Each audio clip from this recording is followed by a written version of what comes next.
Alors, chers amis, bonsoir, bonjour, je ne sais pas il est quelle heure, mais voilà, j'ai un message d'une importance capitale. Mado Chako TV officiel, la lionne de la presse. Vous savez, moi je suis un Ivoirien, je suis influenceur, homme de médias, et cette chaîne m'inspire et m'informe.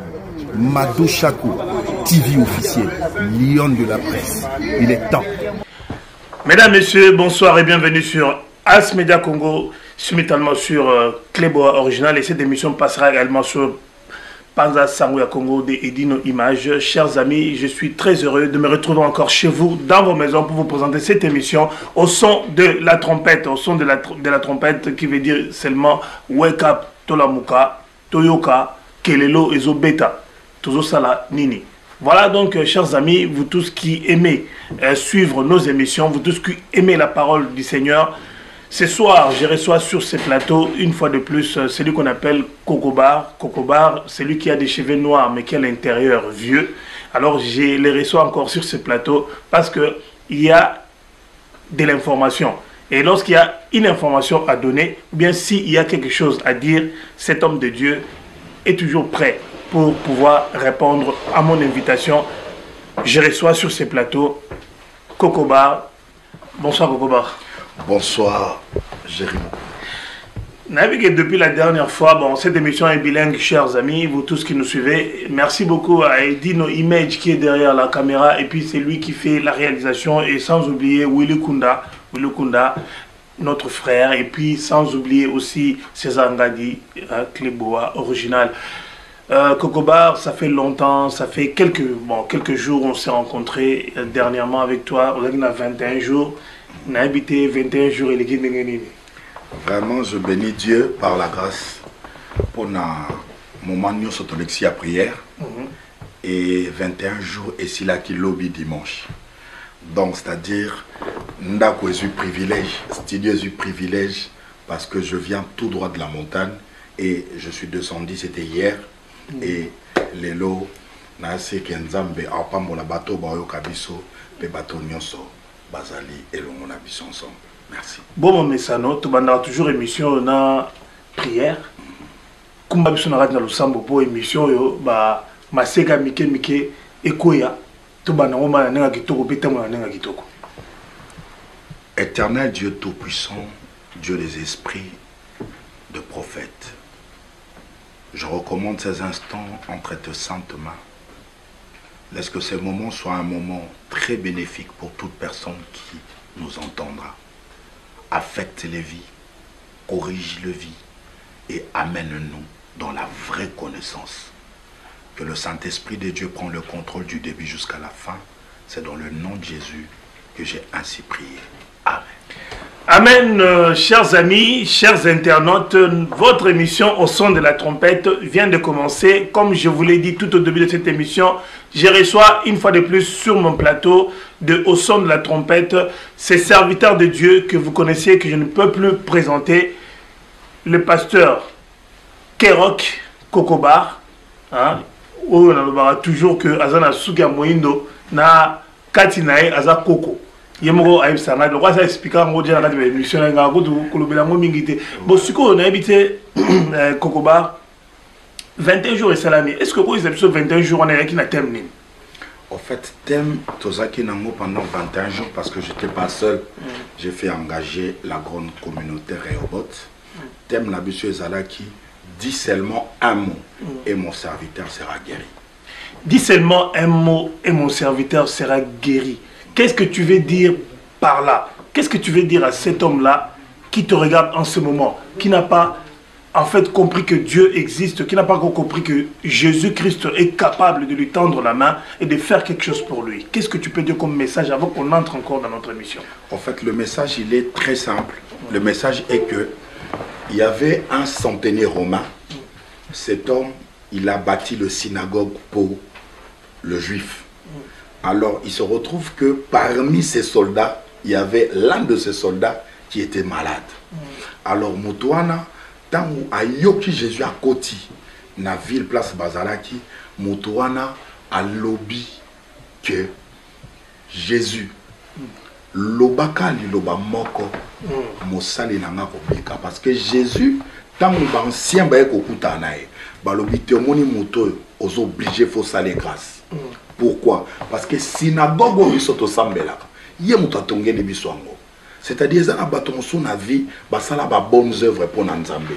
Mais tant mosu moto wana kenda na église régulièrement te.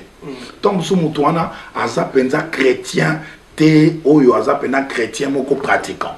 Mais moto wana na bozwi na ye na ba moyen na ye ya ebele to ya muke, mais il soutient beaucoup l'œuvre de Dieu. Il soutient des serviteurs de Dieu. Il soutient beaucoup ba missionnaires et tout.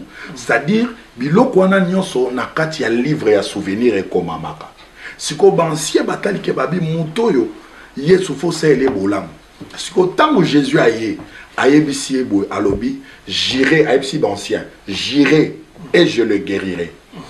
Mbala moko romain wana tini maloba po na epsa batabite yo zana besoin se déplacer te. Abandi ko pesa Christ mkour ya ba militaire. Abinetinga nazali officier. Son abi na subalterne nanga kende salaboy autosa. Sikoyo soki kutu ngai na opesa ba ordre et pas ba subalterne ba autosa. Mais bon yo kolomo kilio, tu n'as pas besoin de te déplacer. Dis seulement un mot et mon serviteur sera guéri. Donc moutona a dégagé qui foi moko et ça qui très avancé. En fait, na katia ba moment to ina prière, on a voulu juste activer la foi parce que le monde spirituel est en boula la foi. Donc comme na époque il y a nzamba lobaka loba moko po nabika. Donc c'est-à-dire Moutouana a anticipé même le siècle nango, alors que le chose s'est passé il y a plus de 2000 ans. Mais Moutouana a utilisé qui déjà siècle nango. Au fait au monika là, ce qui Moutouana télé nae, ataza olemba, pour qu'on change chaîne, il faut se déplacer. Akabaloli crac crac. Mais Nathan Otoanango, atozo bela toza paralytique na chaise roulante, on a besoin de télécommande. Donc, ce cas, au zappé, au changer chaîne. En fait, la personne a compris, Seigneur, toi, tu ne peux pas te déplacer parce que l'humanité t'appartient.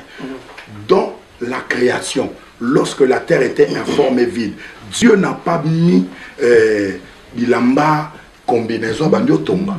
Mais il disait toujours que la lumière soit et la lumière fit.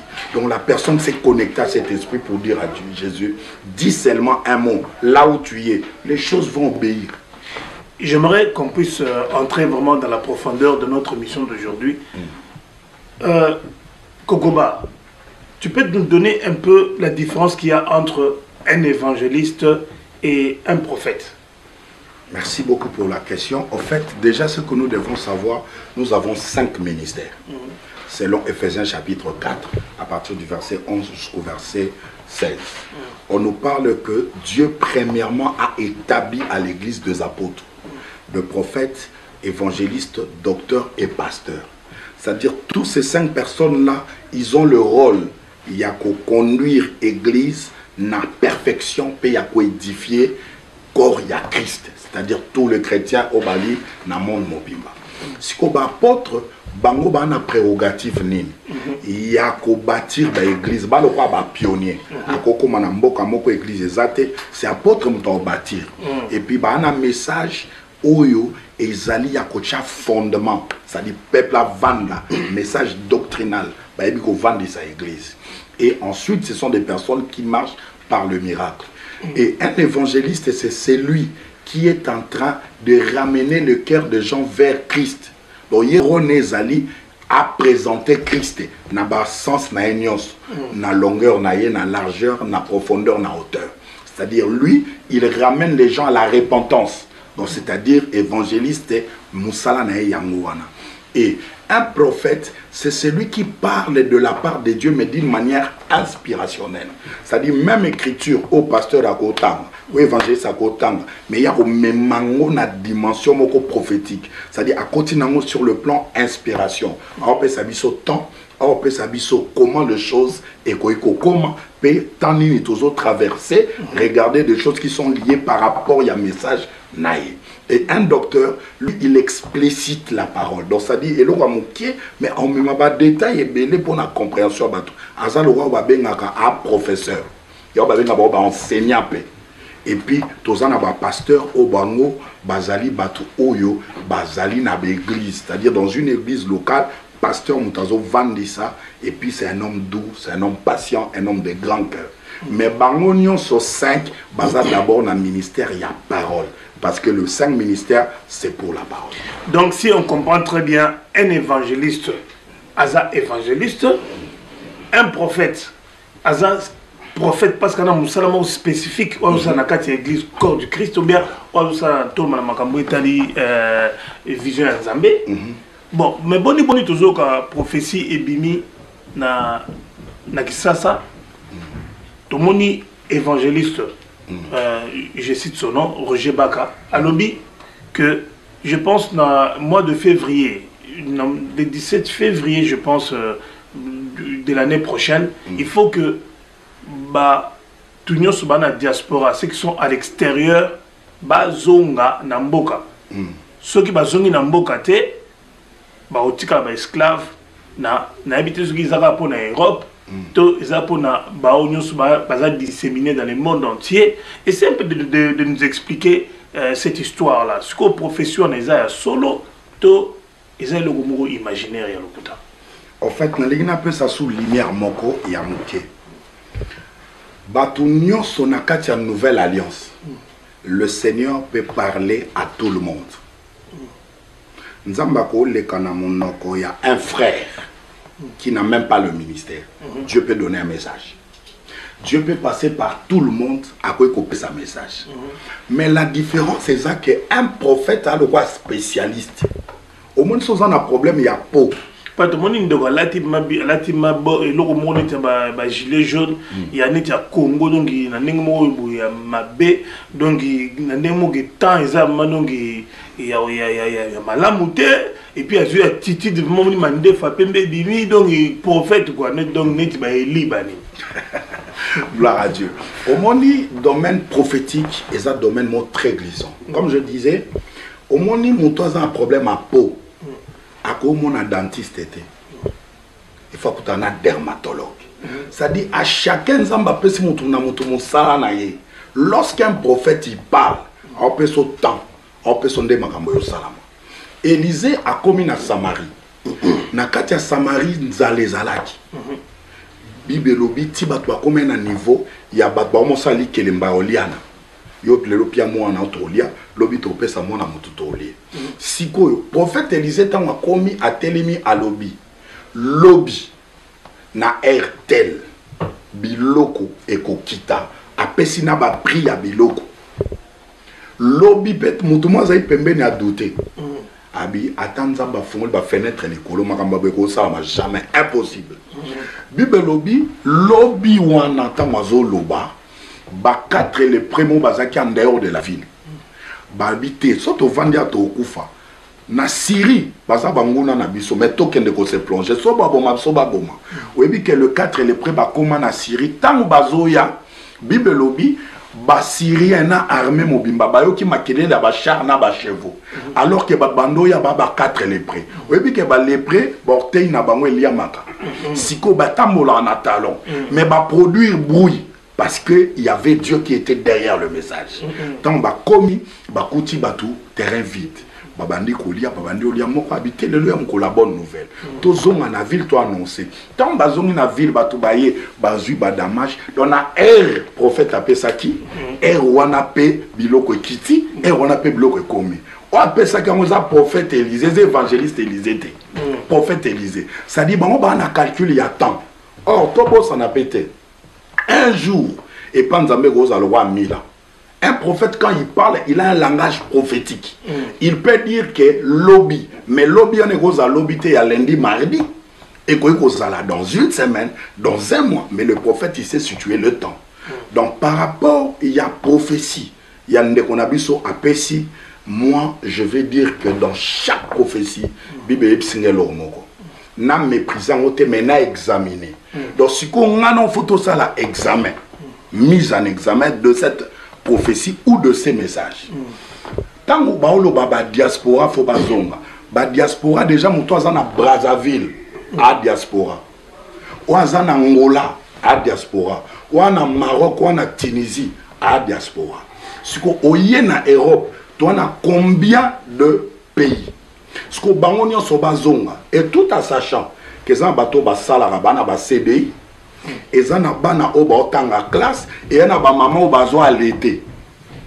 Donc c'est-à-dire, quand on a ça Zonga pays, à peine un dossier nemo bakotaki, à Ozela, faut pas renouveler le passeport. Mais ça même dans lobby. Voilà, quand tu as examiné, bah bien la prophétie.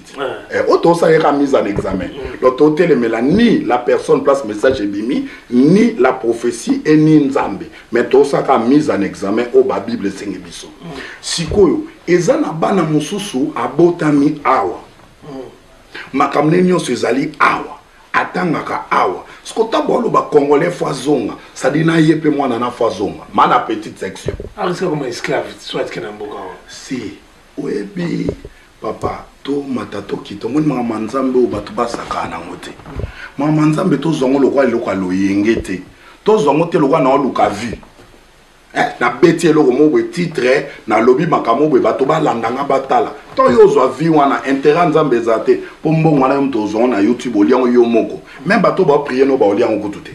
Donc c'est-à-dire quelque part to zwa nzambe na ba sérieux na monios. C'est pourquoi un prophète lorsqu'il parle de la part de Dieu ayebake profession na faut ba examiner. Ce qu'on est ngana examiner profession na ça dit ça d'abord un prophétie pété. Nzamba bosana ate, mutako bosana, nzamba bosana ate, mutako sa ba calcul, nzamba sa ba calculer. Dieu ne peut jamais faire quelque chose en dengwana. Écoute ce que Dieu dit. No moni mboko bino bovandi. Bobonde la pona mboka wana parce que l'ipamboli na bino ezo dépendre na mboka wana, c'est ce que la parole de Dieu nous recommande. Parce que toute prophétie doit être selon l'analogie de la parole. Donc prophétie gobi malibanda parole ti. Il a fallu bima na mboko pour ba ko chaper maboko na mboko mboko ekende liboso. Lorsque Mutuloko là Joseph azaki en Égypte, mais c'est Joseph qui a fait avancer l'Égypte. Après si message à limboli d'abord rêve ya roi au mutoko kai ko limbolate et après si schéma ndengeni to sala pour que na période ya Christo maintenir. Sikoyo, nzamba zota teke na Kinshasa na to na 12 millions d'habitants. O ba na problème olia. Sikoyo zui sous diaspora côté biso. Charge wana ngo aussi ça.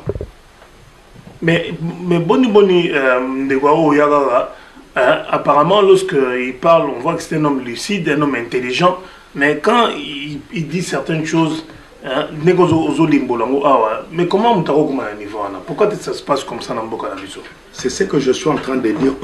Il faut te bonde la makasi pona Mboka la biso et te bonde la makasi pona biso moko otoza bayi Mboka wana.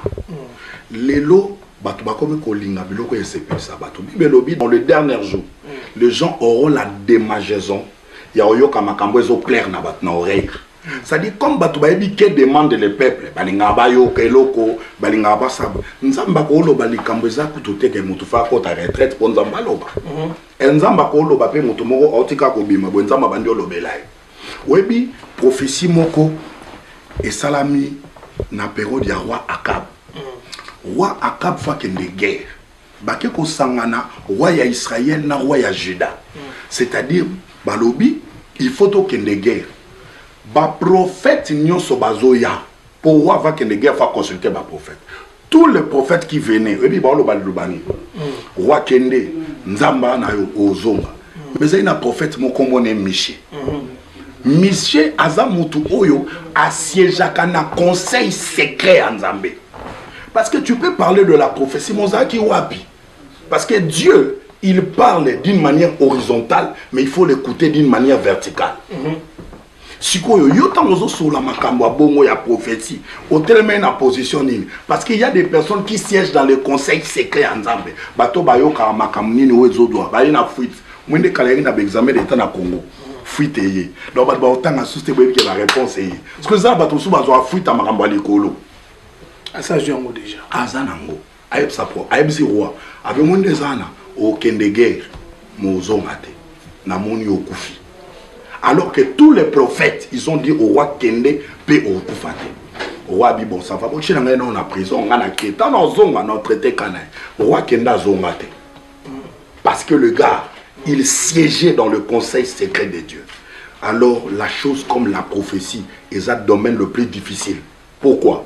Parce que parole de Dieu, Bible Lobby, n'ajoutez pas et ne retranchez pas. Mais dans la prophétie, la Bible dit examiner, retenez ce qui est bon. Si autant on a examiné, makambo non sala non zaka ko examiner prophétie. Donc en méprisant ngoté, mais n'a ko examiner et quand j'ai examiné, c'est que j'ai retenu comme bon diaspora pose à ma place boali et le comme en ngoté.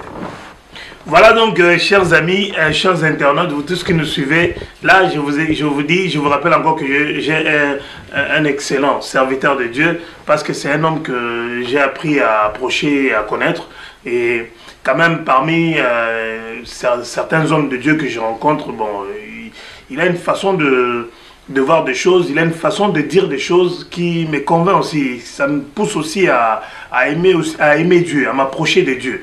Alors, Kokoba, pourquoi aujourd'hui on voit même les artistes musiciens, tout le monde veut enseigner, tout le monde veut être à la tête d'un ministère. Comment est-ce que tu peux expliquer ça? D'ailleurs, eux aussi ils prophétisent. Même quand ils chantent, ils parlent en langue, en chantant. Au fait, déjà je vais te répondre à cette question et éclaircir nos domaines. Omoni frère Géry makambo nzambe za makambo yo na loba mikolo nyonso omoni liloba nzambe eza rêve à roi pona ko interpréter ngo foza Daniel pour ça na biko zo makambo zolika bien roi webi ke roi loti ndoto abosani abengi banganga na bato mayele o bantura kai ba vieillard ba katutoto na Epsanga bibo epsanga makamna loti na bosani pebo pesanga explication. Wepanga ba ebisi babi roi vie à jamais. Makambo lobby moto normal wana maina makila kosa. Il faut cause à nzambe. Mais Daniel aye akena corbeille place ba supprimant qui rêve ako récupérant pas PC explication. Yo makambo nzambe to ça na ngo blague teza to loba français. Et to aux intelligents, tes appels makambo eza lokwa makolo ya Boaz. Donc faut voir coaching ya Naomi pour rito ba ke Boaz olala libanda. Est-ce qu'on peut quitter de la musique à l'évangile? Nazo ya wana. C'est-à-dire eza makambo basaka nango jeté. Soza na miss rouge té. Oza na mino pembe té. Koloba makambo té. Tikala na inspiration nzamba bengio. Nzamba bosa na raté. Bisonde batuto bosanaka. Yangozo mona nzambe ti lelo, la Bible dit en lui il y a ni changement ni ombre dit aux variations. Moto so azo varier a comme bosana makambo. C'est-à-dire son nzamba bengi moto a chanter, tikala na chant. Webi batuluka ba Frank Moulage. Webi mbula ni abana mama nzambe. Non ku bakebele ba botamité parce que bango ba bato ba arranger premier album ya Alain Moloto. Ba Prince Glorieux. Ça dit, abana mamanza bekala une expérience. Il faut le loi aux attaques archibishop. Mais Tobé n'a qu'un frère Franck. Oui, puis pourquoi? Parce qu'il y a des makamni ba bengue là, il y a un ba bitumbe belé zo côté là-bas. Bitumba ya peu bien ministère étant que moto loba makam. Moto sakola et différent na place où moto côté na studio la ti casque. Aoyemba et bimana support. Mais yo kende ko affecter batu. Ozo kende ko kota na bitumbo eza ayote. Paul a lobby Éphésiens chapitre 6. Nous n'avons pas à lutter contre la chair et le sang, mais contre les dominations, les principautés, les puissances de l'air dans le lieu céleste, les esprits méchants. Papa, yo quand ça makambo eza makambosa nango je. Ya on a zo ibsa bandeko. Soki oza chantre Tikala chante. Si vous avez la connaissance, c'est pour te permettre une écriture profonde. Pour Mikolo Tomo Kabanzembo Likolo Likolo. Ngolu Tessili. Pesa biso ko profondeur. Lokwa ba makambo oyo ba l'écriture loko les kotina basa ba mabele kenda lokwa na balé moloto. C'est-à-dire que mutazo ko ndoko expliquer ba mystère mais na kati ya nzembo. Mais parce que David était chantre. Et puis il est devenu aussi roi. Tes royautés à sacrificature, tes autres en sacerdoce. Et autres en marambo ya côté za makamba sacerdoce papa. Et abonganga. Elle a vu prophète David. Prophète oya zalaki et qui prophète pour asakola makambo. Oyo ekokoma na kati ya vie nae et ya bato entourage nae. Et on a prophétie montée David a pesa boyo et comme la Bible reconnu comme un prophète. Mais lorsqu'on parle d'un prophète, c'est quelqu'un qui parle de la part de Dieu, pas le prophète dans son contexte prophète. Voilà, donc chers amis, je pense que vous avez compris ce soir, on a voulu essayer un peu d'expliquer cette histoire de prophétie, tout ça, parce que hérésie est commis tellement ébélé, on a besoin, il y a basal nanzambe, il y a tango oyo, il y a ngonga oyo, il y a miso fungama, pour babi sa soma kambu, le lenge ezali, kokoba, to commis presque, to commis na souka, il y a entretien nangana yo. Qu'est-ce que tu peux dire généralement par rapport à tout ce qu'on a dit? Et puis, un petit mot par rapport aussi à Nabana Rebot. En fait, Nabande Konyoso Bozwali Baku Malamu Yolandanga n'a souhaité bango nanu que année oyo ezala année moko ya grâce. Na oyebi selo komoko mon bien-aimé Géry, année 2021 est mon sacrifié. Oyebi que année bandé bandi to bandi na ba problème. Covid-19. Guerre ya Irak, na États-Unis, ok boye ba Ituri, ozongi boye, ba yibibso minembwe, ozongi boye, Covid, to vandi na bandaku, to bimi à peine, ba ozongi sa sou biso. Donc pour dire que anu ezane mo boye, il faut que kimia ezanami tema ya bato. Parce que bato belé ba chef d'entreprise, bato belé ba perdre ba emploi, c'est-à-dire makamwanzambe mikole komi compliqué. Ozomona bina ke na temple o tangu Salomon sisi kotonga alobi mutu nyonso ozala malade soit koti awa ozwa lobiko mais ba yebisi biso ke na temple to la ta masque. Papa moni mboka place ezokende, il faut que les gens arrêtent un peu, il y a ba prophétie mo il y a débat. Il faut pas que nan ko yebisa absolument il y a terreur, il y a terreur. Ça dit, il faut pas que tout ce qui est terreur, ce n'est pas une prophétie. Prophétie est banga, prophétie est la prophétie exhorte, édifie et console. Le rôle de la prophétie. Parce que les gens, ils ne savent pas. Ça dit, prophète à terroriste était. Ça dit, on va comprendre. Ce que bateau batin de la chemise,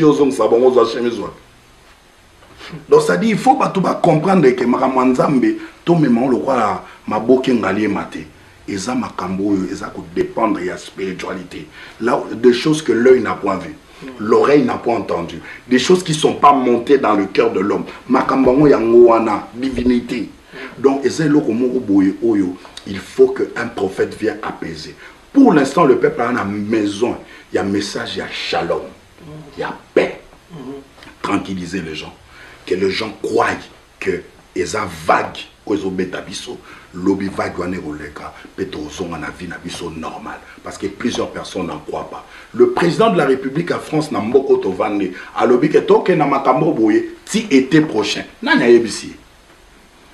Mais ce que biso bananzambe to luka bato bazonga au lieu de comprendre le monde des ezotambola parce que makambo ezotambola na monde a changé rail en côté na dimension monsous. Mais qui a l'œil averti pour nous dire ces choses? Prophète to luka ndeyo pe biso ta oyo to wanango makambo to wanango ndebo yebisa biso nini to kosala. Et c'est ce que le peuple a besoin. Donc je vais dire au peuple de Dieu et je vais dire à tous les hommes de Dieu diaspora donc quand l'église na bino te pobozonga na mboka donc continuer ko sala musala parce que le peuple qui sont ici tous en mission pour na bango nzamba tindi biso ate poto na ba mission bato ebele ba na ba mboka o lokwa na ba Égypte bato ba mema qui évolution pour parler que l'Égypte est comme une grande puissance dans le monde. C'était qui? C'était le peuple qui est esclave. Bon, batongi, ba pyramide, bon, ba sali moussa malam. Donc, quelqu'un, quand il est étranger dans un pays, il apporte. Il ne subit pas seulement, mais il apporte aussi. Léona Bamboko, tu sais combien de bateaux va apporter Biloko. Donc, ce sont des sujets qu'on doit parler pour que les gens comprennent au moins Makambango Zarandengeni. Parce que ici, quand vous parlez que bateau va esclave, il y a des gens ici qui ont engagé des blancs. Bon, travailler dans la boîte, ils sont esclaves de rien. Peut-être les gens ne comprennent pas les choses. Il y a même Moussa Nanzambe. Tant que sur la Makambo, il faut rappeler. Voyager, c'est apprendre. Et ça va changer ton langage. Que Dieu vous bénisse. Voilà, donc c'était Kokobar, c'était l'apôtre Kerok de l'église Rebot. Je salue tous les bannes à Rebot. Je vous dis un grand bonjour. de la part de votre guide. Hein, voilà, donc chers amis, nana esengo mingi na sepeli mingi couper sabino émission oyo alelo ya au son de la trompette parce que les émissions oyo fungoli biso miso nga efungoli nga miso efungoli edi image miso. Je pense que bino subolandi biso bo fungami miso parce que balobi il faut qu'autant étudier logo ko analyser yango pe ko comprendre yango ou liya ko ndimango bindimina ndimela na sima ba fanatisme. Donc on se retrouve prochainement pour un autre numéro de votre émission au son de la trompette. D'ici là, portez-vous très bien et que l'Éternel Dieu vous garde et vous bénisse. Abonnez-vous massivement sur Mado Chaco TV, donc émission tout culturelle, socio-culturelle bien sûr, donc sur la musique, sur la mers, sur la diaspora, politique, pourquoi pas parce que politique peut être ça, mais somme. Donc Mado Chaco peut être français, il faut que moi c'est un pembe, après la bozinaye, de mon bleu, c'est la chaîne propre, donc abonnez-vous sur Mado Chaco TV.